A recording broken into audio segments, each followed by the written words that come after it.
વડોદરા શહેર ભારતીય જનતા પાર્ટીના counselling centre થકી માર્ગદર્શન મેળવીને બોર્ડની પરીક્ષામાં સારું પરિણામ મેળવનાર પરીક્ષાર્થીઓને સન્માનિત કરવામાં આવ્યા હતા। ભારતીય જનતા પાર્ટી વડોદરા મહાનગર દ્વારા બોર્ડની પરીક્ષાના વિદ્યાર્થીઓ માટે કાઉન્સેલિંગની વ્યવસ્થા કરવામાં આવી હતી, જ્યાં નિષ્ણાંતો દ્વારા કાઉન્સેલિંગ સેન્ટર થકી અનેક વિદ્યાર્થીઓને માર્ગદર્શન પૂરું પાડવામાં આવ્યું હતું, જે માર્ગદર્શનના મદદથી વિદ્યાર્થીઓએ સારું પરિણામ બોર્ડની પરીક્ષામાં મેળવ્યું છે। આ સારું પરિણામ મેળવનાર પરીક્ષાર્થીઓના સન્માનનો કાર્યક્રમ આજે ભાજપ વડોદરા મહાનગરના કારેલબાગ સ્થિત નમો કમલમ કાર્યાલય ખાતે યોજવામાં આવ્યો હતો।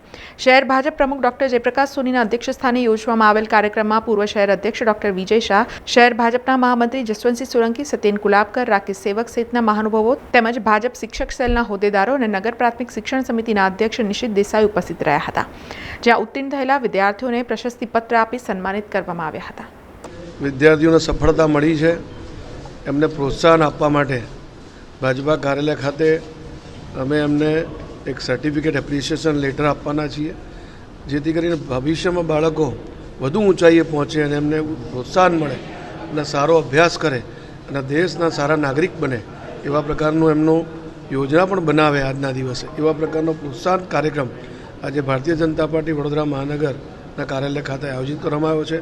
એ બદલ જે આયોજકો છે, અમારા શિક્ષક સેલના પણ કાર્યકર્તાઓ લાગ્યા છે, બીજા નિશાબેન અને અન્ય કાર્યકર્તાઓ પણ લાગ્યા છે।